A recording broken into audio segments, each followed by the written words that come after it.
Hi అండి. ఈరోజు మాది టమాటా పులుసు. చింతపండు అవసరం లేదు దీనికి. టమాటా పుల్లగా ఉంటాయి కదా. నేనైతే 8 టమాటాలు, 3 ఉల్లిపాయలు, 2 పచ్చిమిర్చి తీసుకొని కడిగి కట్ చేసి పెట్టుకున్నాను. తర్వాత కూర వండుకునే గిన్నె తీసుకొని స్టవ్ మీద పెట్టి స్టవ్ వెలిగించి ఆయిల్ వేసి వేడెక్కిన తర్వాత కట్ చేసిన పచ్చిమిర్చి వేయించాలి. తర్వాత ఉల్లిపాయలు కూడా వేసి వేయించాలి. ఉల్లిపాయలు కొంచెం వేగిన తర్వాత కొంచెం పసుపు, కొంచెం ఉప్పు వేయాలి. తర్వాత కట్ చేసిన టమాటా ముక్కలు వేయాలి.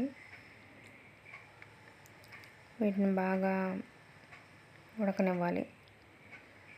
తర్వాత కొంచెం వెల్లుల్లి కారం, కొంచెం కందిపొడి వేసాను నేను. తర్వాత తగినంత కారం వేసాను. కొద్దిగా వాటర్ వేసి ఉడకనివ్వాలి. పులుసు చిక్కబడిన తర్వాత దించేయాలి.